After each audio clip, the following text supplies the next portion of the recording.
This conference will now be recorded.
put around on one desk, and it's kind of a mess.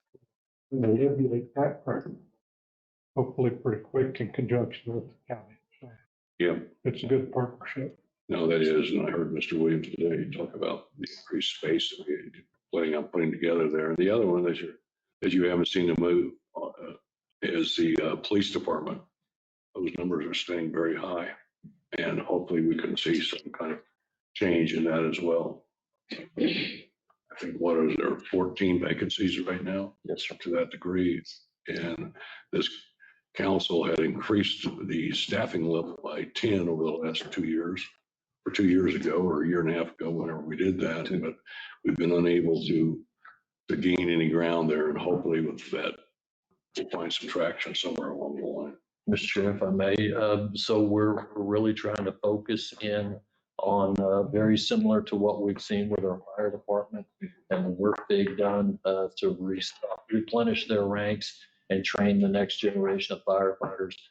So rather than seeing one or two being sent to law enforcement training per year, we really need to get those numbers up. It's a very similar situation, and of course, it takes about a year to get an officer where they're helpful, beneficial to the city. So with that being said, fire and police have worked together and done a tremendous job, and they'll be doing another joint tryout. The gyms all over town have already received postings of the next tryout. So we encourage those young men and women from throughout the community. It's a little different for law enforcement. You have to be 21 years of age, whereas fire, that's not necessarily the case. But those two, those are our largest organizations in the city, and them combining their efforts and allowing the same fiscal standards test for each other. If you're in this community, you're a young person or a fit person that this is good for, absolutely you ought to consider going out to those tryouts and pitching in. Yeah. Well, hopefully we'll see some improvement. So, thank you. Any questions? Any further questions? Being, we'll move on to legal communication. Counselor. My little report. I don't know what this really will tell me. Either haven't had anything to settle or you haven't been doing anything. Why not both? Yeah, no, it was kind of a quiet couple of months. It's great. It's great. He's been busy. He's found other things to do to occupy his time. Thank you, Counselor. Our Madam Clerk is away on personal leave today. So. Thank you. Get the badge on? Okay. You always show up with that. Okay. Good show.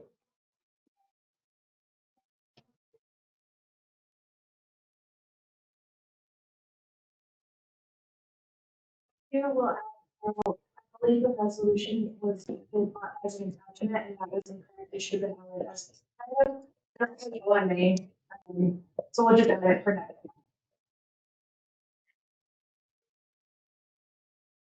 It's cool. Are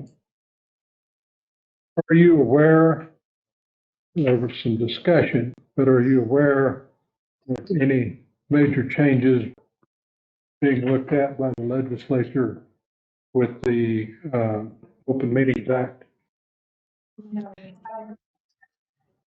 So I might be able to give it a little bit of an update on that. Received an email yesterday from AJ40 with the Municipal League. Okay. They are proposing some legislative language to help address Open Meetings Act and IPRA requests throughout the state. So that is under consideration. Okay.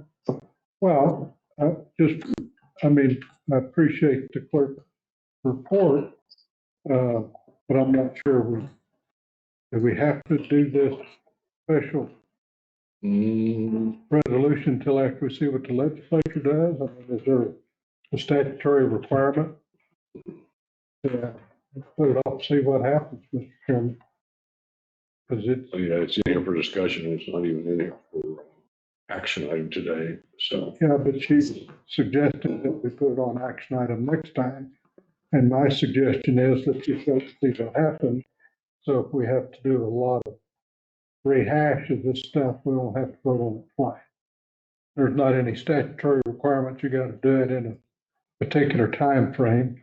Our learned lawyer there said none that he's aware of. So and I think meetings are from the old statute to the old ordinance or resolution.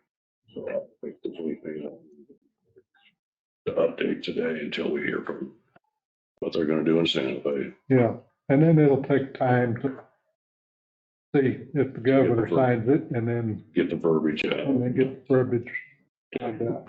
So, Yeah. Okay. Next item on the agenda is for discussion purposes only, is to talk about development of municipal property around the Cielo Grande area, which is in the 2016 master plan.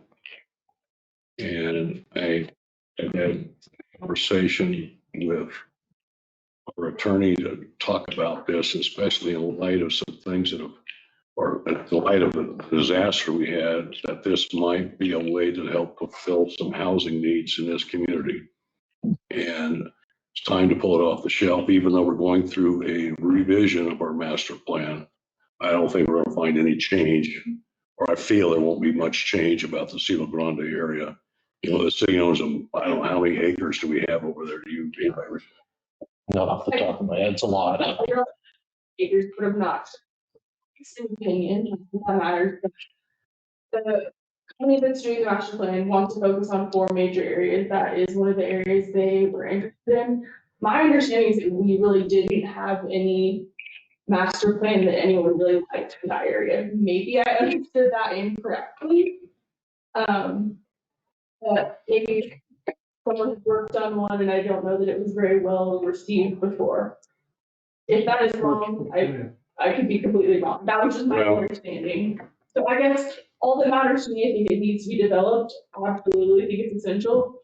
But I want to make sure that we know what we want there so that if Right. someone makes a proposal, we know that those things align.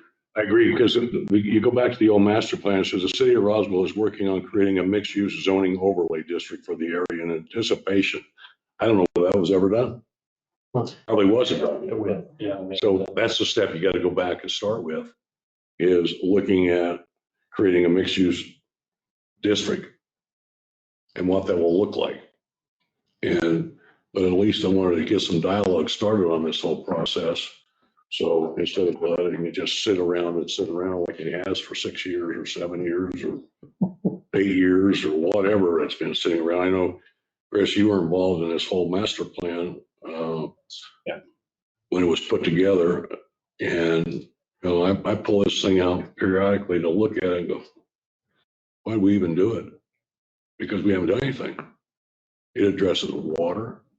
It addresses all the kinds of things that we have issues with. And so, but one of the things I thought it was right now was to take a look at it because of housing needs and how we can create some mixed use housing area out there. So I don't know where we go from here, but do we need to talk about creating this mixed use zoning overlay district? Is that what we do first? Yeah, so right now it's zoned RS or R, it's, and RS is an acre per lot, which is absolutely not gonna be putting a whole lot of new houses in. So, but really what we wanna I talk with you guys about is do you really see it as a mixed use overlay? Is that what you want, or do you wanna keep it, which is kind of a more novel way of how you deal with zoning? Or would you prefer to keep it something traditional, put a couple commercial spots kind of on the corners and let the rest fill in with R1 and R2? And that's partly what an RFP would do. At the same time, do we want to wait to see what the new master plan guys do in conjunction with the committee that has to get assembled with them? And then, legal's perspective, the side is that we are going, if we change the zoning now, it would be a 2-month process. And then we might end up changing it again based on the new master plan. So that's not necessarily good use of company time. And the second part is we haven't got a good number of how many people are going to have to be relocated because of substantial losses to their houses as a result of the flooding. And it might be prudent to allow people who can't afford to live in the Spring River corridor anymore because FEMA won't allow it, and have space set aside so at least they have the option to purchase. Yeah, well, the whole thing will take, disasters now, those people without housing now. Yep. And waiting and waiting and waiting doesn't solve anything. So I would really, my preference is to look at creating this The overlay. and let the master plan revolve around it. Yeah, we may have need to relocate some of the damaged property that the city of Roswell owns out there too, Mr. Chairman. Right, but there's a lot of acreage out there, and that's what it all needs to be looked at as to the Start planning development of today. that, because right now, you've got 4-lane road in there both ways. And it's centrally located, and I think a whole development plan, not the city's not going to develop this, someone else is going to develop it. And getting thoughts on what that development would look like needs to take place now, not wait. Mr. Chair, the schools are looking at some issues as well. They're going to be looking at their Washington Avenue Elementary School, a renovation that's much needed. That's our oldest school in the city. That site is landlocked in, as you know, was impacted by the floods as well. I suspect that they will be looking for a new land site. Also, if you look at Military Heights and where it's located and where the development of housing is being located, there's a real need for another elementary school in that same neighborhood or area, which is prime real estate, as you're aware, for development.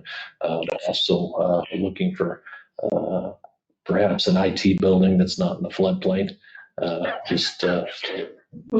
I was just looking at those numbers. So lots of, there will be lots of interest around this one. Yeah.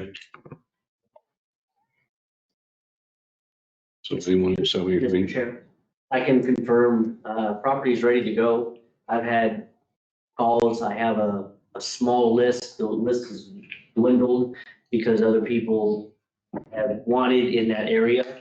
And, you know, we're not in the business of carving off one tiny piece at a time, so that we don't know what we wind up with out there. Again, we've been waiting on the master plan. And yeah, people need housing. I get calls every day from people going, hey, does the city of Roswell have property that didn't get affected by the flood? And I'd say, yes, we do. And then I want to roll them through our process of getting it appraised and getting it sold. So, yeah, like there's a lot of people that want to go into that area. And some people that come in are angry, you know, city, they feel like the city's sitting on their hands. You know, like, well, all of this stuff takes time. And so I encourage people to get involved in public meetings and come bring their opinion and let's talk about it, because, you know, talk to the counselors and get things moving. But property's ready. Once we have a master plan and we know what we have, what we have to sell, and it's divided out, we can start doing that pretty quickly.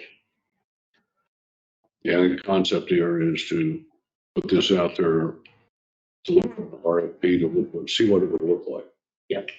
Is what it is, unless somebody come in here, because, you know, I don't know what monies are gonna be available coming out of the legislature. They're talking about housing department, all kinds of things up in Santa Fe, which may create some economic opportunity for somebody to come down here and take a portion of that property and create a development out there for mixed use, commercial and residential housing. And we're not going to compete with the other people in town. This is a totally different thing. That's not what this is meant to do. This is meant, maybe there'll be some low income housing that could be put into this project, which we know we desperately need in this community. And so That's where I think we need to go with this. If you mind, Mr. Chair, can we poll the councilors here about what exactly they want? So we have to create the parameters for this RFP. We haven't found great ones. The usual way this would work is we RFP it. If somebody gets awarded it, they get the land for pennies on the dollar in exchange for executing their plan, and anything that doesn't work reverts back to the city after 3 to 5 years. Are there things you absolutely want to see? Yeah, so I know when we talk, one of them would be some type of food, right? Like there needs to be some type of grocery or corner store around there for basic necessities so that people could walk to it if necessary. Right. Well, at some point, because that's a big hunk of property. And you got two main arterials, if you will. One of them needs to be upgraded up on Country Club. No, this is overrun. This would be, College runs down the front there. Yeah, we've got two sections. College and, It's over by Sycamore. the fire station. No, College is on the south end. Country Club is on the north end. Sycamore is on the west end.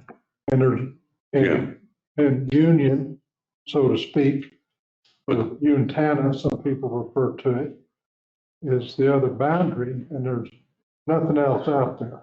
And you're gonna increase the population out there, so careful planning needs to be done on ingress and egress. And also, I mean, we got available dirt, but we don't have any water system out there, any sewer system, any other utilities out there to speak of. We got water and There's water and sewer. apartment complexes there. Well, yeah, but that's just on one end. You're talking about moving all that stuff. You got water on the north end. I think it Main all runs line down, is storage. I think it all runs down to College. Yeah. Yeah, but you got from College to Country Club, Mr. Chairman, is a long stretch of property. Council Court, That's all part of planning. I get it, but let's start. Yeah. So I'm all for it. Council Cortez. Yeah, I mean, I would be interested to know, well, first of all, I think it would be really helpful if we had a map. So I'm a big Dora the Explorer fan. So we're having these questions. It'd be really nice if we could get the GIS department to give us a map of this. Might be good for us to see as counselors, the utilities that are in place, the land we're actually talking about. I mean, I think we can all visualize it, but a map would be useful in this discussion, I think, going forward. But I guess so my question is, the multi-use overlay, how does a multi-use overlay differ than these are arterials, these are where our commercial is? Having a hard time remembering why I don't think I was right on that edge of that discussion, but we're trying to create a special overlay zone to be more flexible with the zoning or generate a more mixed use in the zoning. Basically. That's the other issue, is our zoning codes have not changed in, Forever. Yeah, so right now it's just pure residential. So RS, rural suburban. Yeah. yeah, so I mean, you can do a multi-layer zone is in effect just saying it's all of the zones that you need it to be, or you can do some type of floating zone. I don't think floating zones are actually particularly legal though. So even though we do utilize that for pot, I don't think it's a prudent way to actually do planning. Yeah, so you can So yeah, just take it as a spot zoning at that point. that's exactly it. I'd like to advance this further down. Yeah. And maybe that's the next presentation, to come back and look at this thing with maps and ideas and concepts that, I think, yeah, for us, a big part of it is we need to know what property you don't want to part with whatsoever. right, And then, so once we draw that line, that's the basis of the RFP. right. What would be included in the RFP? Yeah. Okay. Sounds like we need a map. Keep talking about RFP. I'm not sure we have enough an idea to put it up. Not yet. Yeah, well, that's for what is the land, and then what are the possible uses for the land that are actually even tenable? What does the city prioritize with a result of flooding? Counselor, Mr. Chair, if I remember correctly, there has been some designs way back that address this.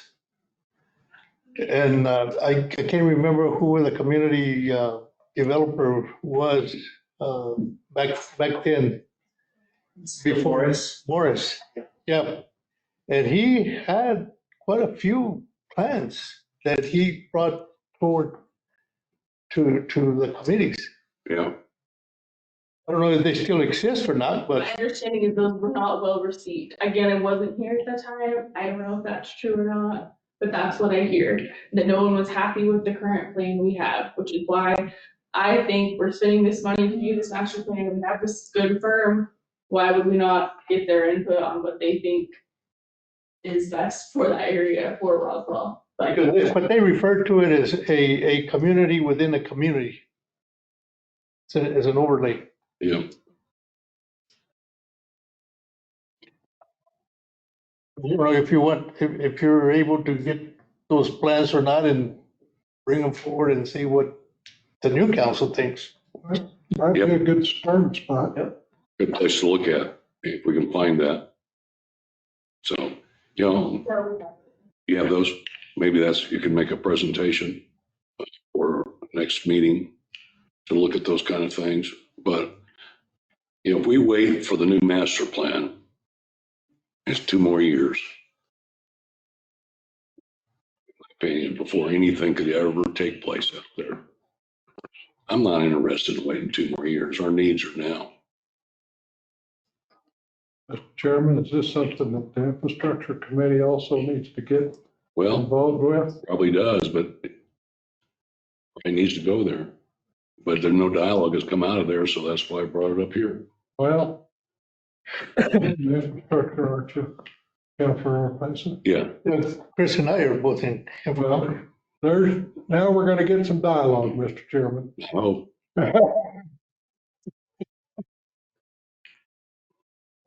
Councilor Johnson is the chair.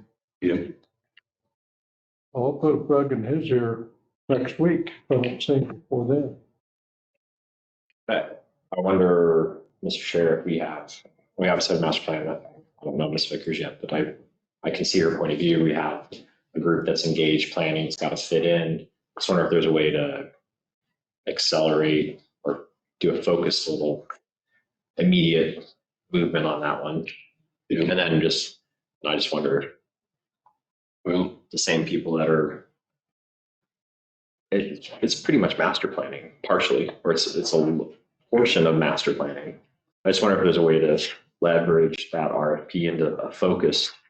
We want to focus that committee first or something. I don't know. We already have the specialists, like she's saying. So I don't know if there's a way to do that, but say, well, these are the first meetings. This is the jump off. This is the priority. 2 years to develop a master plan, but we have an area we want to develop first, and it has to fit into the master plan. right. But we want to prioritize that development in some way or fashion, either as an addendum or our, additional, just pull that resource together quicker.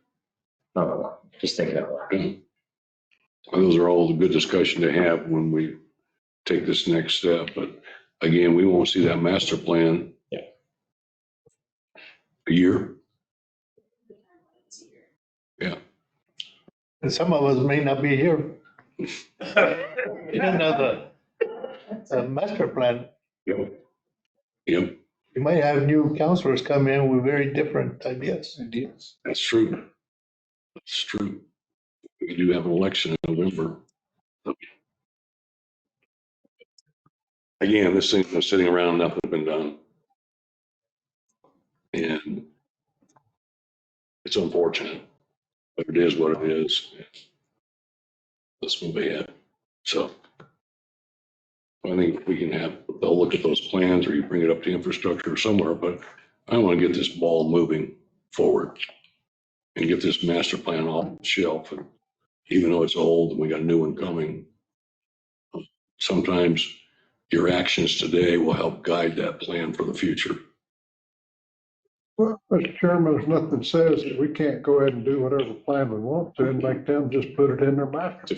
To make it fit inside. Yeah, just tell them, we already got this done here, put it in your report. Yeah. Mr. Chair, it sounds like we need to add it to infrastructure and then get all the background information pulled together by staff that can help us get to that. Anything we do at that point is just gonna help us whichever direction we go forward. Well, I think we have some of those old plans to look at that help us all. yep, And then the other person that was very involved in it was Mr. Nagar. okay, He, at that time, I think, Mr. Morris was under Mr. Nagar direction. Mhm. And so a lot of it was being approved by, or even, I would say just looked at by Mr. Nagar. yeah. Yeah, I think since the master plan, there's clearly been a lot of improvements made behind the scene, and just supporting what's already out there. There's already been a lot of improvements since the master plan. So I think getting caught up and current on the state of the ground, what do we have where right now? Mhm. And we need to know that, what's there now compared to where we were in 2016. Right, We'll build off of whatever we put in to support whatever we put out there. We'll start there. What do we have? And where do we want to go? do you want to move this to infrastructure? You want to keep it here? What do you want to do? Oh, I'm not suggesting, I think that we need to get some kind of collaborative effort on all of our committees. Because the way if we get those 5 folks and this 5 folks, then you got the city council making a decision. Basically, there are some overlaps. But still, you can have the majority of the city council engaged in this thing. And so I don't know why we couldn't, if you wanted to, Mr. Chairman, collaborate with your counterpart on infrastructure. And there's nothing that says we can't have a joint meeting as long as it's advertised. Mr. Chair, would you like to start with a map of the acreage and Yeah. the current zoning as it? I think we need that along with the infrastructure bill that's there, so that we understand that as, You know, I'm really curious to look at these maps that are somewhere where work may be done for us. You don't ever know. Well, to Mr. Orpesa's point, there is considerable overlap between community development and engineering in terms of these projects. So I think that the team effort would be beneficial. So if you want to get it going, talk to your counterpart, do a joint meeting. yeah. Get this ball started. Mr. Chair, Yes, sir. I guess my suggestion would be, because the committees are so big in comparison to what they used to be, if we're gonna do a co-meeting between the 2 committees, wouldn't it be wise just to have a workshop? We did the Bring whole in council, everybody, because the whole council workshop. I'm not opposed to that. But initially, I'm not talking about a closed meeting. I'm talking about. I know. And then when you get something that's getting close, then have a workshop on and get everybody sitting in here or wherever we have a meeting at the time. Yeah. Parking lot. Well, if it's summertime, I won't object to that. I would object to today. Yeah, so I think if we can see something come that could be jointly looked at between this committee and the infrastructure committee, bringing the overlay map, utilities in place, look at the dialogue from the old master plan, and maybe those plans that someone had drawn up for that area as well. That'll be a good starting point for us. A starting point. Let's say those plans may be acceptable. I don't know, I haven't seen them. And I put a lot of work in. Sure, maybe some input from Ms. Vickers is, maybe she could add some, counterpoints or some alternative ideas that, fresh, because she's, newer. Right. And we're not just saying, let's just look at the old stuff. No. Community development has some insight what they could offer. Yeah. As like, not just some bullet points or some counters or, different perspective of the current community development staff. Be helpful. Yeah. Just to give you some work. Let's get them out. We could just do some stuff. Okay, She's just sitting there going, oh, I don't have enough to do now. I know, yeah. It's abundance. So where would you like this brought next? I guess is what I'm. at least bring them back here. I'll talk to you. Yeah, Bring them back here and maybe we can get a joint meeting with infrastructure. They meet before us. before us, Yeah, the third Monday. third Monday and the third Thursday, This was a fourth Thursday. or Thursday. Yeah, usually. This one got moved. There's got moved. This one got changed. Yeah, this Infrastructure got moved as well. generally the fourth. Yeah, We had 5 Thursdays. infrastructure got pushed a This week. January, we had 5 Thursdays. So. I think you bring them back here and we can invite all the members of the infrastructure committee to show up here. Would that work for you all? We got two of you here already. Can't speak for the chair. Talk to the chair. That would be a good idea. I'll withhold this Christmas gift if he doesn't show up. Influence with you. I don't. His mother does. All right, so, okay. That's what we plan on. Do you think we can see something next month? Yeah. Okay, and we'll ask those members to, if they would please attend and get something going to look at. Okay. Thank you. Now we have a regular item, a resolution considering recommending adoption that shall require the removal or demolition of 4 dilapidated structures. Mr. Franco. Good afternoon, Mr. Chair, committee members, I have 4 properties. First one is 606 North Garden and a half. It's a little building in the alley. This one burned. And this one was on our demo list. We brought it back to the city council because it changed ownership. I did talk to the new owner, he was out there painting. He has little motivation on tearing it down, considering it's a lot of work. But the property is very, very bad condition. He did board it up for now, people going in there. But I did tell him if he wanted to, he needed to come get a permit. This was about 2 weeks ago, and he still hasn't been in. The next property is 1311 and a half Montana. This property also burned. The property owner said he thinks it was arson, but there's multiple violations on this property. The property owner is in the municipal court system right now for the condition of the property. Outside, they're living in an RV. They have loose dogs. Animal control also has them in municipal court. It's he has that car right there, and he said it runs. I don't think so. But he hasn't pulled no building permits. This is another one that I like to tear down. I think the neighbor would be really happy to. The third one is 23 North Sharp Tail. This is a mobile home. Gentleman lives in Hobbs. He was wanting to move to Roswell. He bought this mobile home without looking at it. Now he has second thoughts. The neighbor's son was squatting in his house. They kicked him out of his house. The parents kicked him out, so he decided to move in here. And it's been a real problem and an eyesore. And then the last one is 110 South Kansas.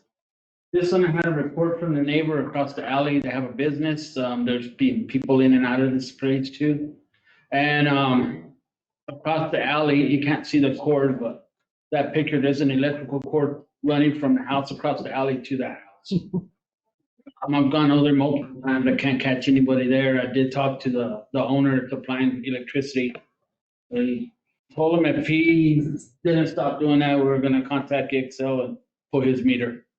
So I kind of stopped. And the property owner did make contact with us. She said that she has it on the market to be sold and she has a possible buyer, but that's something else. Just another excuse. This went by the Public Safety Committee on the 14th of this month, passed 4-0. I stamped the questions. Anybody have any questions, Mr. Franco? Sure, I just have a question for council. So how do we, can you just give me like a real top level, how do we determine like title? How does that all work once we go into demo before we pull the trigger on all that? Yeah, so there's a state law and a resolution that an ordinance that kind of governs the procedure. So we noticed that it's an action against the property. Okay. When you condemn for nuisance. And so we go there, we notice the property, we find the property owner of record. And then they get a certain amount of time. The council is presented with a resolution.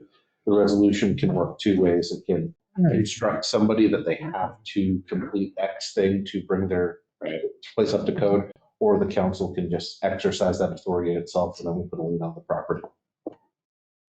Thank you.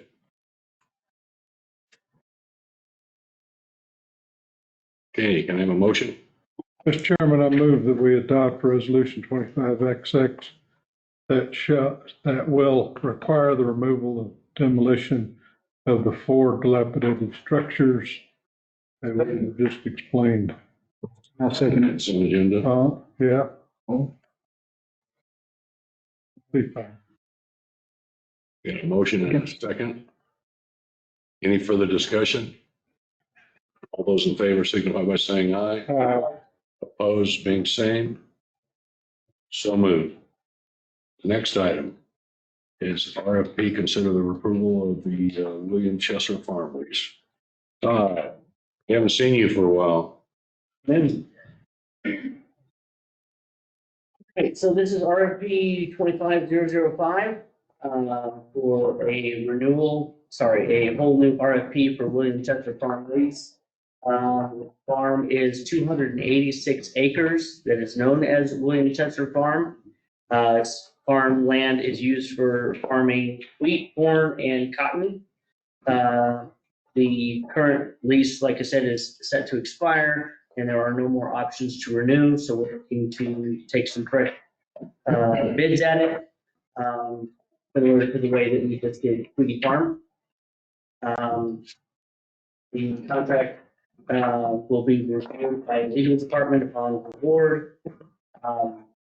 We are looking to, I had to reevaluate the property, pull some fresh numbers for what the farmland looks like out in that area. We're looking to go from $19,590 annually to an opening of $35,750 per year. So it's going roughly from about 68.43 per acre to 125. So that will significantly up that leasing payment. And I stand for any questions. Councilor. Thank you, Mr. Chairman. This is a question for our airport manager. Looking at this map, I think this is south of any of the pylon areas. That Rob also, we're not going to have any conflict there. That's correct. Okay. I'm ready to make a motion. Well, I got a question or two. So, Todd, talk about water rights for a moment. Sure. Have they overconsumed out there at all? Never. Never? Okay. I get that report every year.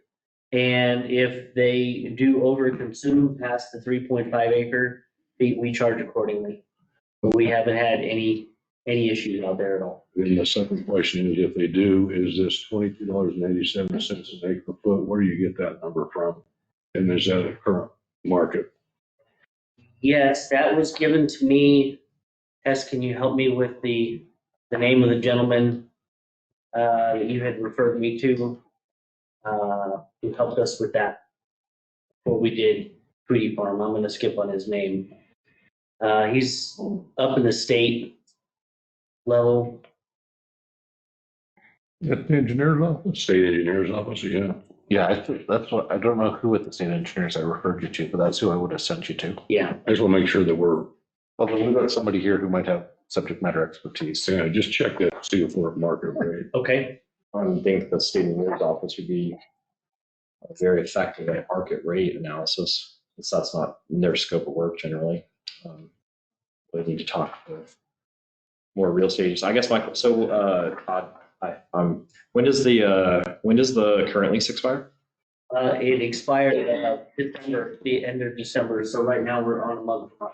Okay, a couple things that I would think that would be useful is we really need to align leases with the county period, with the OSE accounting period. So the Roswell Basin accounts on a different year than the calendar year. So it has it's a November 1 through 10/31. And that's how they do their counting. Of course, it's 5-year periods. So generally, when we're working in the private sector on leases and water rights, we try to align with those counting periods. And I would say, and I'll come over to your office sometime, chat a little more. I would think that would be really important. The other thing about, of course, farming is the flexibility of, this 3.5 acre feet per acre, if you're on a year-to-year, makes sense. But if you're doing a 5-year lease aligned with the 5-year accounting period, you see what I mean? Okay. And that's right. Then I would recommend legally stagger a year prior to the end of the 5-year accounting period. And I would recommend a catch up to where you straddle. So we're in the 4th accounting year right now, just started. It'll end on 10/31. You go to the 5th. So as you start trying to get alignment with your leases, I would try to align them to like a 6-year to go through the end of this and into the next 5. And then the option to extend on 5-year basis is useful for farmers. The thing we need to probably watch out for, and I can help you this, Todd, is just make sure, and we did some abstracting we can help you with, to show that we need to be careful that the farming practices on the ground are comparable to the permits and the underlying water rights, and make sure there's no discrepancies there. And you start seeing people putting in pivots and various things, which are great for efficiency, that watch out for the mismatch between acre under irrigation versus water righted acre. And then that distorts that 3.5 acre feet analysis. And then you also have to be careful about significant changes in water rights that can affect the underlying, we're starting to see abandonment, partial abandonment from the state engineer's office. So you can get discrepancies there that are worth checking out. But I think, and I can sit down with you and talk, be the property guy, and I say specialize in that argument for the whole committee, but it really would be good to align your leases with how the accounting works. Okay. Because that's how you're going to lock someone in and say, they're holding you to that. So anyway, that would be useful. So, okay. Any further questions?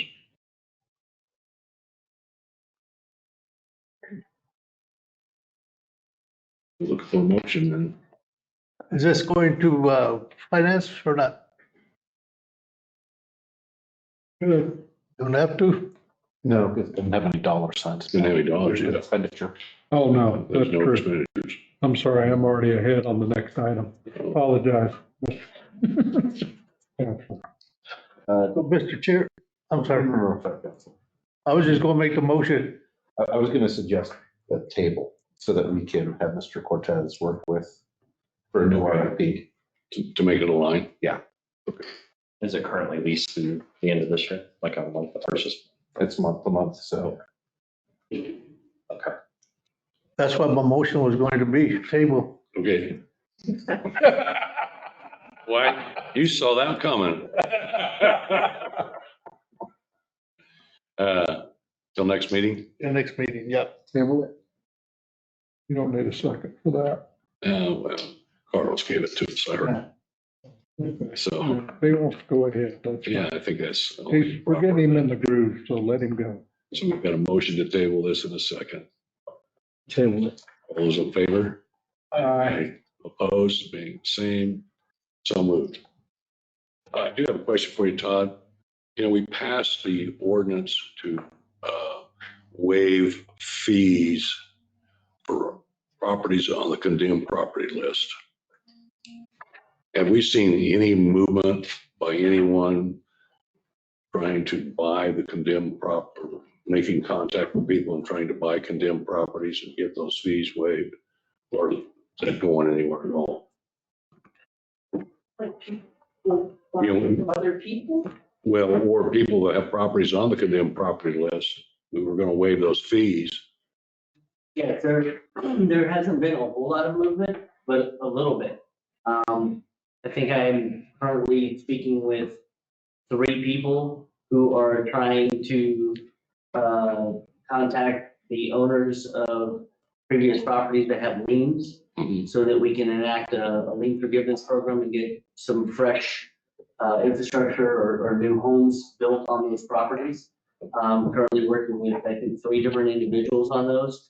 But I get the same excuse, a lot of money tight, and it's hard for folks right now. So, I mean, I get the calls, people are interested.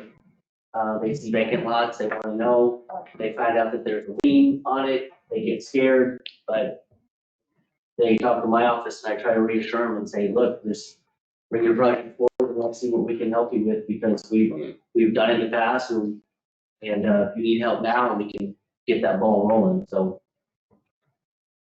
It's just been dialogue, but we haven't seen any real action yet. I think 2, maybe in the last 2 years, maybe 1 a year. Cause I've got 1 contractor that is taking advantage of that program and reaching out, buying the property, getting the lien forgiven, and then it takes him about a year to finish the project on, and then he calls them and says, let's do another one. Well, one is better than none. Yes, sir. Okay, thank you, John.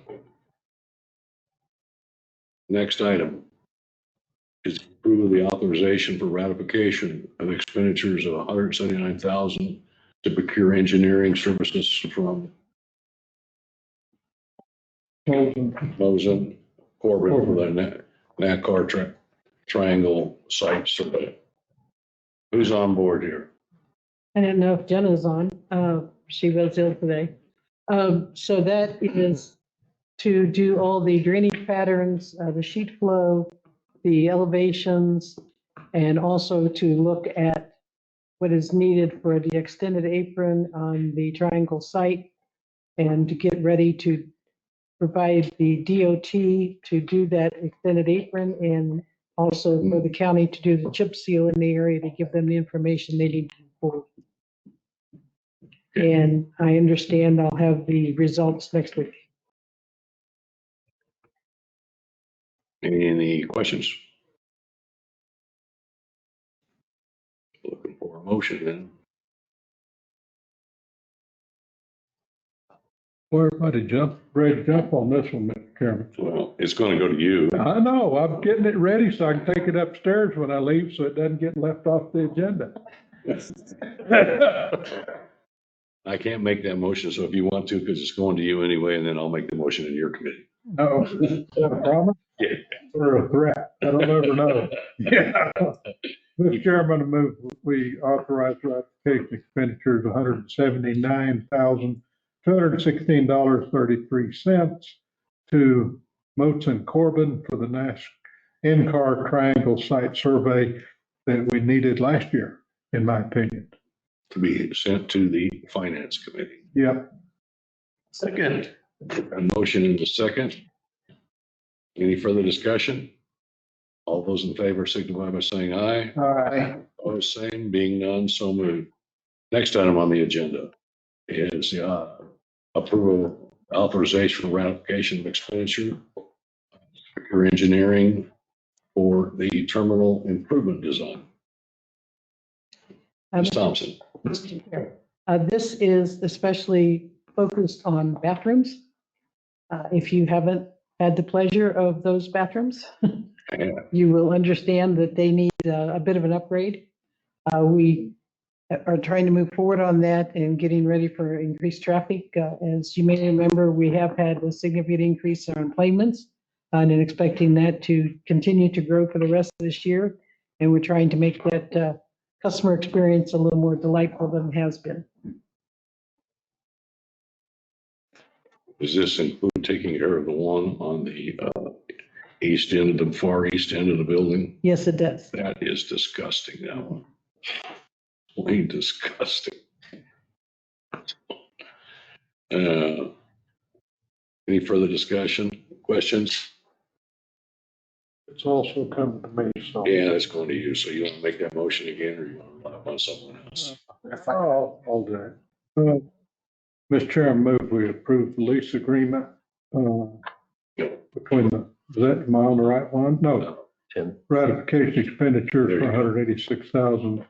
$186,050.93 for the same company, Molson Corbin, for terminal improvement design.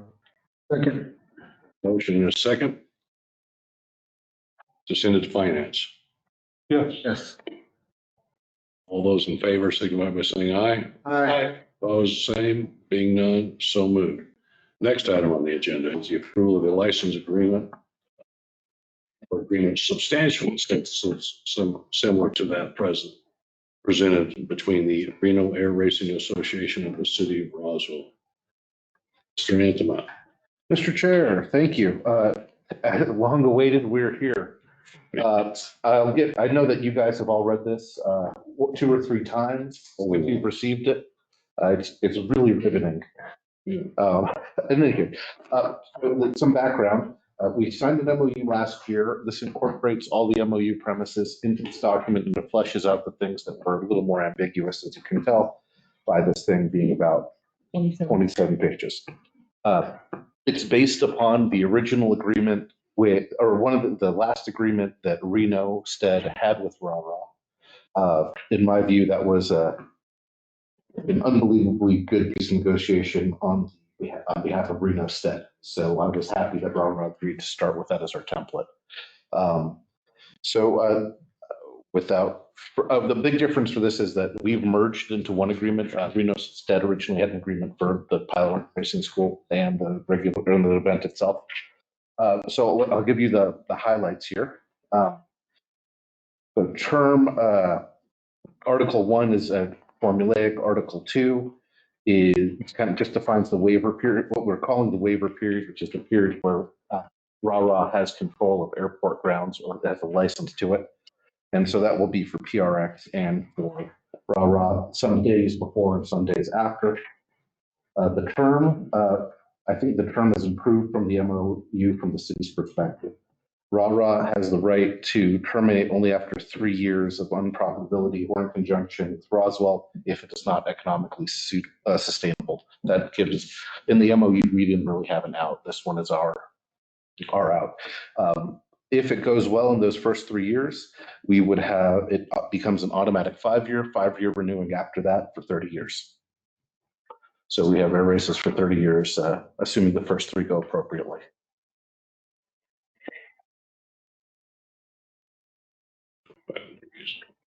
So 2055 would be the next time we'd have to renegotiate. Have to be here. I will leave that for my children to worry about. In any case, chapter 4 is planning and coordination. It's kind of a generic stuff. What is in here though is that we are agreeing, and the council has already partly appropriated up to $300,000 in the year's tax for things that we would already normally take care of at an event: police, fire, sanitation. The premises, we didn't include it in the actual contract because it would have been really tiny and not quite readable. So, Mr. Cortez, I know you like maps. Yeah. Excited. No. There'll be a little bit more elaborate map pending PSA. It's fine.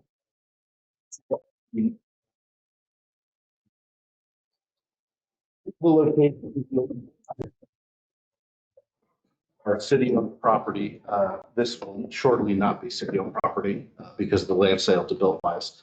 All of the E areas are landside parking areas or RV areas that we will be allowing. These are also landside RV areas in particular, although some of these are segmented off for use by the racers and their teams. Moving inside, this area, this blue line marks off where the license area comes to, way over here. So that is the premises that would be $50,000 for use. On top of that, and this is where I think the city kind of does fabulously, is we get $1 per day per parking spot. Napkin Map tells us that's a rate of return of 284% per year per day. If you look at it daily, it's a little less than 10% if you annualize it. So it's better than any lease we have, assuming all the parking spots get filled. RV spots are $5 a day for unimproved, and if they are improved, which water and electricity would be $10 a day to the city. This is all administered through RARA. We're just getting some return on the investment. Question there is, who's going to pay for the infrastructure bill? That is not contemplated in the contract. So that depends on future agreements. So I guess my question is, can those rates be renegotiated depending on who has to pay for those? Yep. This allows for that. Yeah, there's a couple provisions, the generic subject to joint modification of private provisions. So from there, the only kind of exclusion to that rule is that if it is property that is airport owned, so for example, this is airport owned, but this is actually owned by the water department. Long story about that. These here are airport property proper, park, airport. So depending on how they're set up, airport properties are going to have a $5 fee. If it is a pure lodger's tax property for RV, then we will do lodger's tax only, which works out to more than $5 a day. And is that sufficiently clear for you guys? So that's the financial arrangement that Matt, legal perspective, that's important. The second part of the arrangement that is important, of course, would be the operational requirement. We're now on Article 7. This is page 132 of the packet. The city is responsible for the first A, B, and C that appear on that page, and I'm sorry, the printing for some reason cut off the titles of each subsection. So in any case, we're responsible for public safety as we would in any event. This does not include, though, private security that RARA provides on its own. And then in addition to that, too, the Border Patrol has already offered to lend at least 30 men to be inside the facility during the event. We're not cross-deputizing them for liability reasons, but the way that the patrol works is if you're in a public space and something goes down, you're activated to help as a matter of policy. So that will be a nice little bump. Auxiliary fire protection, which is the Frost team, we're going to pay for. This was already contemplated in the MOU, and then we'll be providing roll-off that the big fees are covered by RARA. And again, that $300,000 expenditure that we talked about earlier. It's the city paying itself. Everything else, all other aspects of the event and the premises are the responsibility of RARA during the event. Except for the tent. The tent, yeah. That's on RARA. Which That's just your next item, hangar space. yes, okay, yeah, and the hangar space is on RARA unless it goes, we're capped at a procurement value. So in the MOU, we'd agreed to pay for up to half the necessary hangar space. Up to the procurement. But we said that was an oversight on my part. So up to the amount, so we're up to the 20,000 is all we could be on the hook for the hangar space instead of an unlimited amount, which is what the MOU said. So that was a net gain for us. And again, that would just come out of the 50K. And then without getting out over my skis, the mayor and I had a good talk with the House and Senate finance chairs yesterday. Last week, there will be additional money coming in for RARA.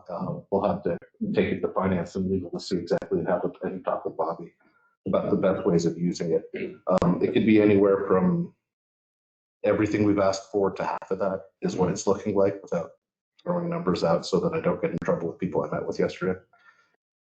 Big number. Yeah, but we're looking at some figures. So that'll be. 47 million on the estimate. Yeah, we won't be getting up to that number. We got after that, would be great. Yeah, well, the flooding complicates our ask, of course, but really there'll be more than enough to cover, talking with the RAW people, what we need to get done for the first year. Good.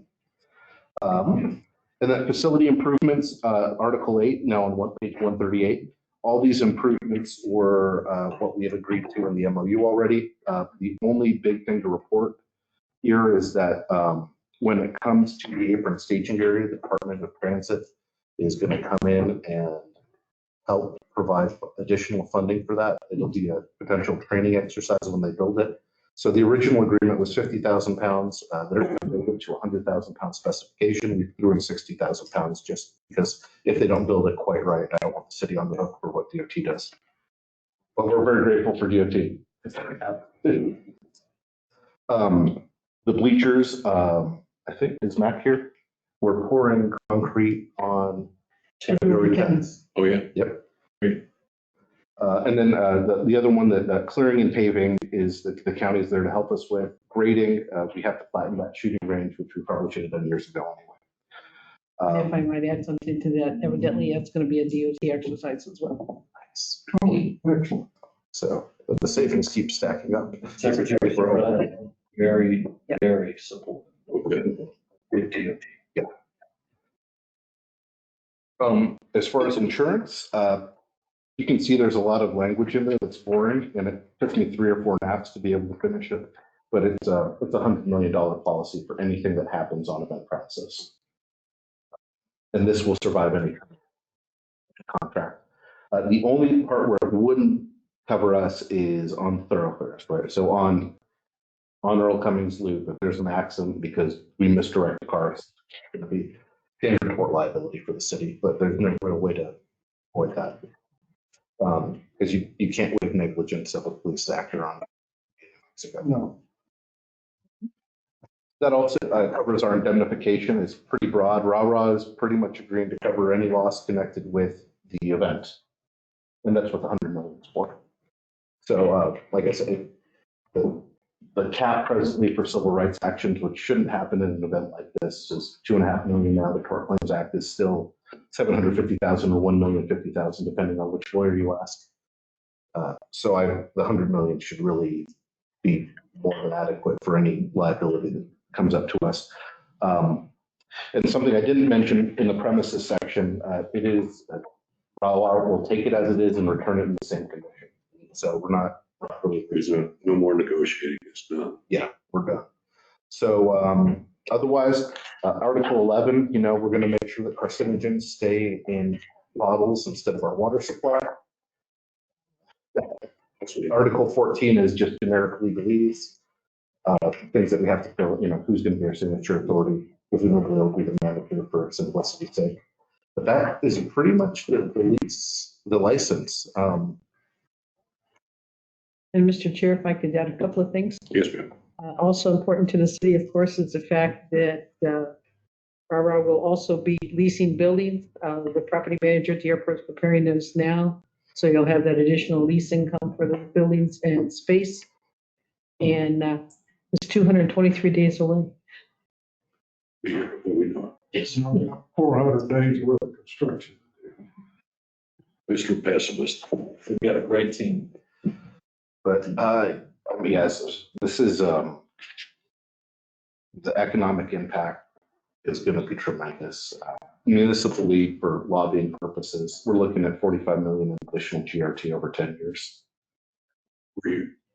Over 10 years, yeah. So 4.5 extra million GRT possible. The state's cut, of course, would be 5/7 of that, but or 5/8. Right. But say levy. So they can afford to give us money. Yeah. No, that's been the gist of it. They saw that figure and they're like, okay, we can pay some money up front. Yeah. I think you did a great job, Chris.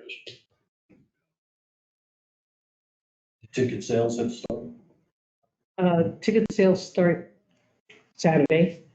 And what we typically would do is for those that have bought tickets in the past, for the first 2 weeks of ticket sales, they have a grace period so they can get the best advantage and reserve seating and so forth. And then after 2 weeks, it's open to the public, and we get daily reports on what those numbers are. Mr. Chair, Mike Espiritu's here with us with the EDC. They're covering a heavy lift on getting the volunteers in place and ready to roll. That's going to be very important. I see we've got Ms. Harper here with the newspaper. We'll probably be reaching out to her, but certainly we need to direct those volunteers to Mike Espiritu's office. We've already got the criteria and job descriptions ready to rock it. Absolutely, thank you for that. And, Mr. Chairman, just wanted to add on the ticket sales, make you all aware that there is some fraudulent ticket sales going on out there for this event in Roswell, Georgia, which we know it's not. So just make you aware that's happening. The RAW team, we know is fully aware of it, but make you aware of it too, because there are some things going on that's sadly happening, and there's nothing to do about it, sadly. So, but there's no ticket being sold currently. That's really the answer, right? And until they are, then you'll see they're actually might place fraud at a performing arts center. It's kind of tough to buy your things in. Wow, but just want you aware that. How well are their ticket sales been going? I'm doing pretty good. All right. When I looked at the website, 4 speeds left. So, speeds left, yeah. Tell you what, those guys could find an opportunity for anything, can they not? Oh, my goodness. Yeah, I do have a question. I've had a few people ask me how they volunteer, but it's nice to know just direct anyone and any organization to your office. Call my office or send us an email at info@chaviscounty.net. And there's partner on set that. We are planning a volunteer get together. We don't have a name for it yet because I don't want to call it, but it'll probably early March, I think, or anyway, working with the RAW folks. We're gonna have one fairly soon, but enough time to get the word out to the communities.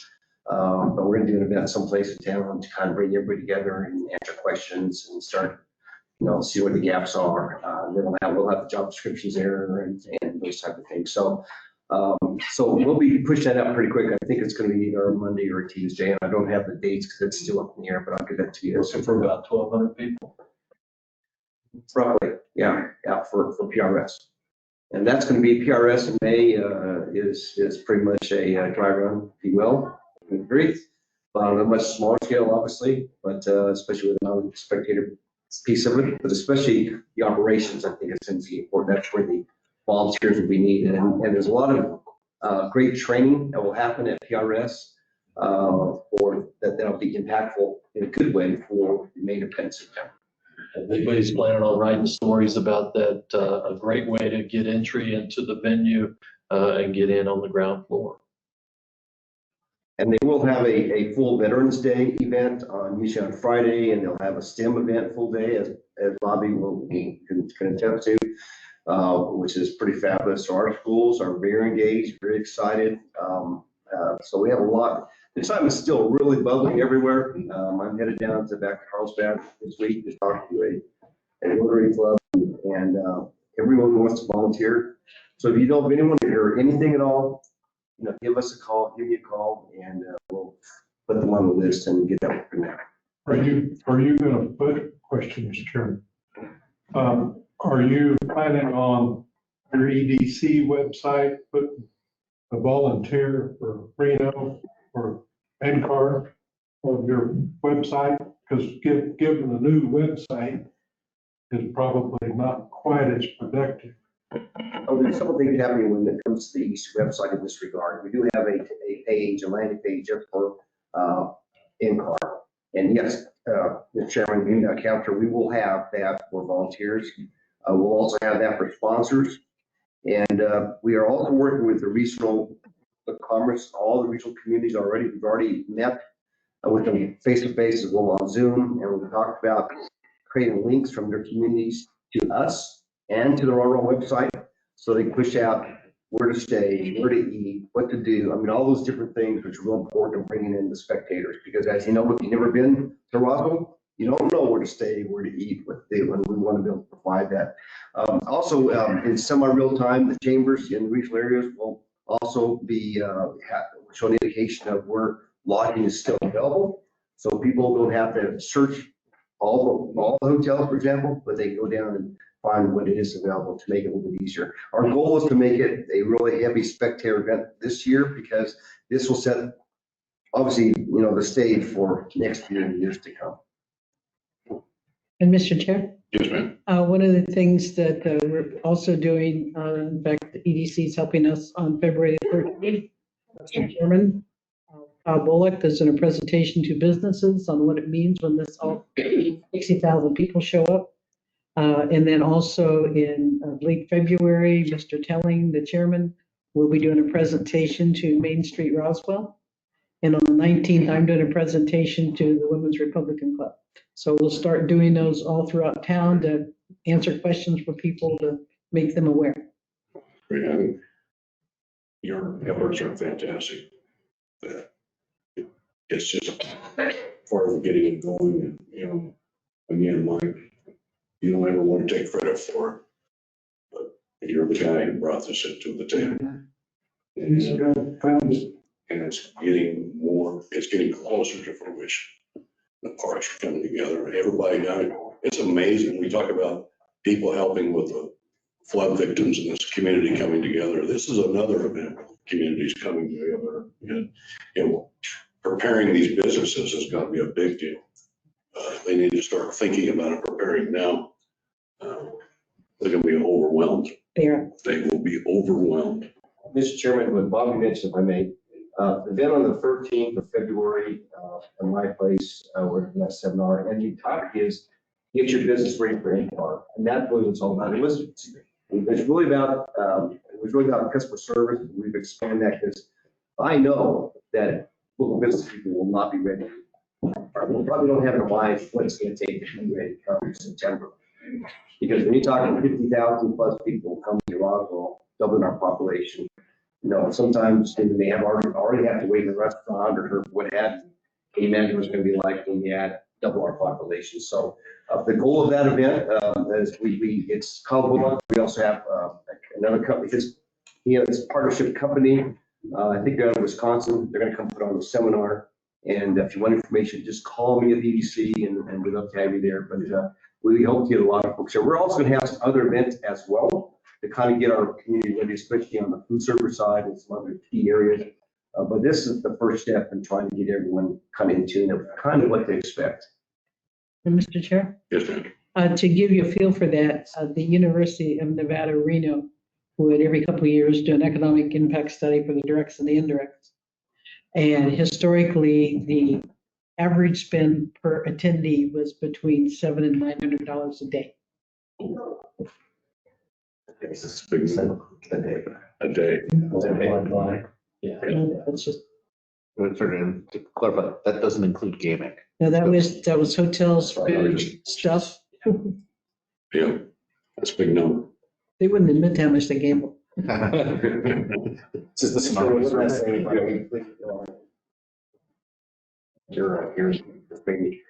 Thank you for kind words about me, but it was, I just brought the idea. It was us. It was this community. It was people like Bob Thorne and so many other, Mike Matthews and Karen Satt. I mean, so many people came together to make this a reality for Roswell and southeastern Mexico. And I can't tell you how heartwarming it is to me to see a community really embrace something and move together with we have a cause, a reason. And I think it really kind of, kind of who we are now. And I think it's going to bring a lot of notoriety to New Mexico, because 8% come from international countries. 8%, that's a lot. Yeah. And so you think about the impact from the whole piece, it's huge. So I just want to thank you to all of you, many people here involved. You've heard lots of talks, right, Counselor?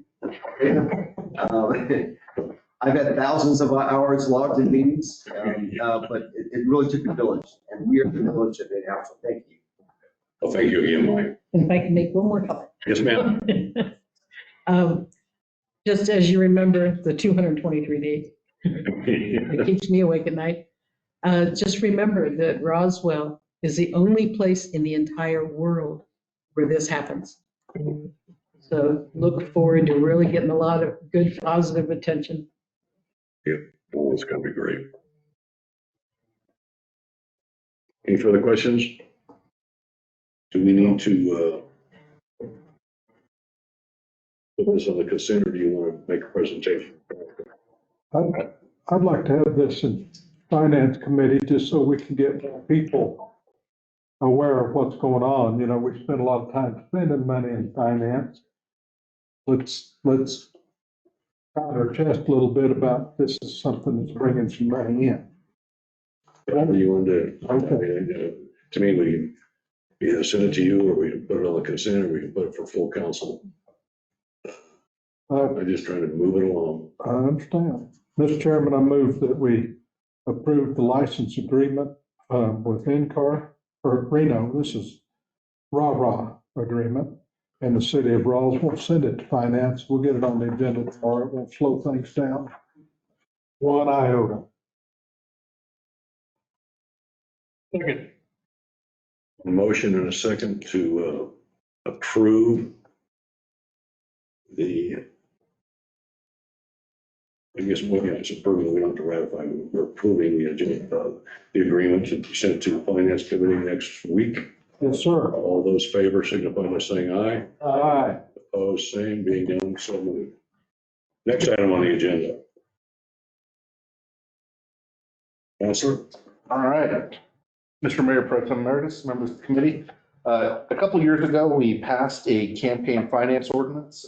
For some background, I guess this must have been 2015, the city council had a campaign finance ordinance that didn't include any registration for political committees, which it also only had a 45-day reporting period, so 45 days before you said you were running to the election.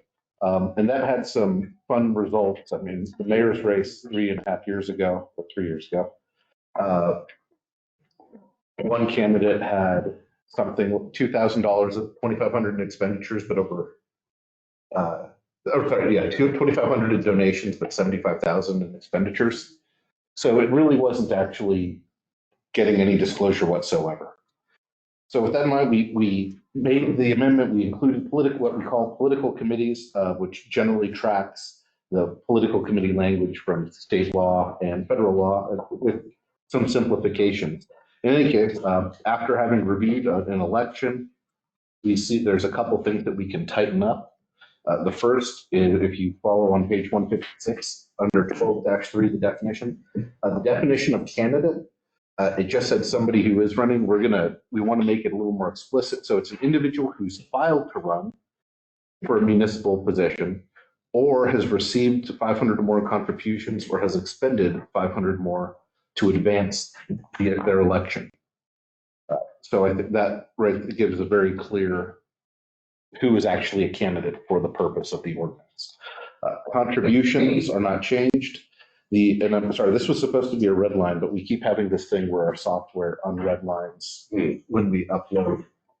In any case, the election definition stays the same. Expenditure stays the same. Political committee is changed slightly.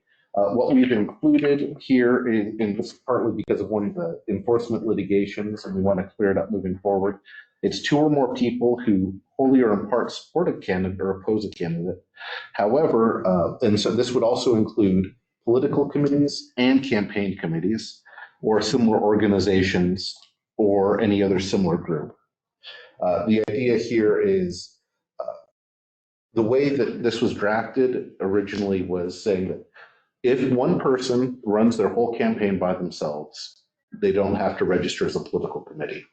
Otherwise, what state law or federal law do is they say there's campaign committees and then there's political committees, and they're treated a little differently. We wanted to keep the code simple. That was this room 2.5 years ago, everybody was clear, keep it simple, stupid. So what we've done is just said, in any group, and this is the previous practice too, but we're just clarifying it. If you have a treasurer, you're now 2 people. If you have a campaign manager, you're now 2 people. So you just fall under that political committee category. political committees and candidates have the same reporting requirements on the same dates. So it's just what we want, third-party groups that come in and particularly endorse or oppose a candidate or a ballot item would also be political committees. So for anybody here, that doesn't change how you would actually practice anything. Then finally, the last sentence of the political committee, political committees that spend less than $200 are not subject to the requirements herein. We figured, you know, a couple people making some fun. One of the cases claimed overbreadth. Usually campaign cases are as applied, so we don't actually, it's not a good argument for that case, but we figured we might as well do it. To put in perspective, the federal political committees have to report at $10,000 of expenditures. The last presidential election had something like $1 billion expended. So if you do 10,000 over 200, that works out to less than a penny when you scale it to Roswell. So this is actually less onerous in that regard than federal campaign reporting. So for applicability, we modified it a little bit, and I'll just read it. The division applies to any contributions, expenditures, persons, or committees that are intentionally encourages or adopts or encourages adoption or defeat of any municipal candidate or ballot item. So before it was just word I'm using here is predominantly. I don't think that's really supported by the case law anymore. So, but I did put intentionally. We don't. There are ways you can accidentally be seen as, like an example, writing an op-ed. We don't think that if you're writing an op-ed in such a way that it really dings somebody, even though you're issue specific, we don't want it to apply. And then we also further clarify at the second sentence of 12-4, which is this division does not apply to issue only expenditures or contributions. This is the equivalent of the super PAC. And federally super PACs have to register. Here, we're just not getting into that game. If you're opposing a candidate or supporting a candidate, that means automatically you got to say how much you're spending and report it. Otherwise, we're not going to get involved because, frankly, we just don't have the bandwidth to deal with it either. Then finally, paid political advertising. No candidate or individual political committee shall pay all or any part of the cost of an ad endorsing or opposing a candidate. This is just a cleaning up the previous language that had it for endorsement only.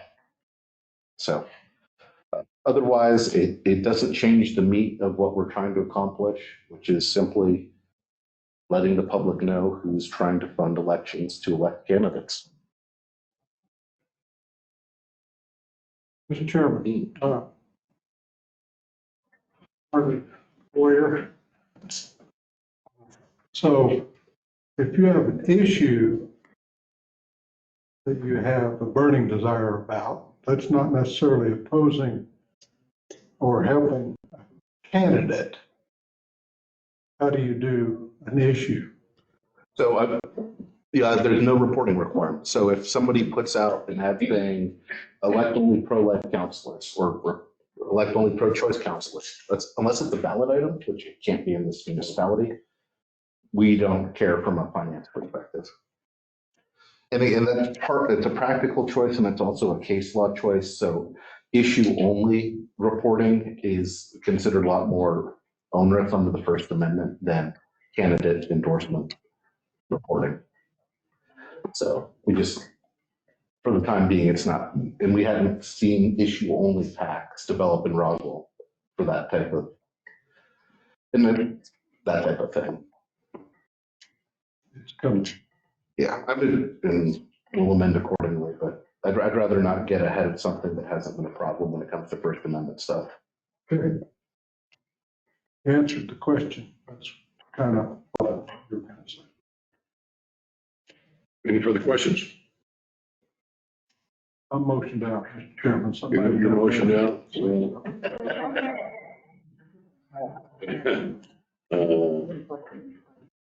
I'm going to send this to full council for advertise for a public hearing. We'll be ready to go. Council. Mr. Chair, I move that we send to full council a recommendation to consider authorizing to advertise for a public hearing for adopting proposed MX6 amending the municipal campaign finance code. Second. Any further discussion? Left saying aye. Aye. Both saying. Next item. I have minutes or announcements. Public participation. Oh, over here. Ms. Storhoff. Thank you, Mr. Chair. Very narrow on Chicago mailbox, Mike Road. Almost since day one, I've been talking to Mike about Chatham County Beautiful helping with trash. It may not be at the airport. He may say, you know, we need trash pickup or something. Keep Chatham County Beautiful is there. And number two, I couldn't get my fingers to move fast enough for the infrastructure committee. I was talking about toilets. You know, that's my favorite subject, toilets at the bus station. Well, Betty picked up the phone and called me, and I left a message for Anejo, so I think that's going to be done. Thank you. I saw that you were online, Yes. but there was no comment. And I'll keep for 4 days. Yeah, well, thank God I made stove and I had one underwear and a bunch of cats. So Glenn made it where you could keyboard. Okay, okay. Okay, any other further public comment? Meeting adjourned. Upstairs already. Okay. So gracious.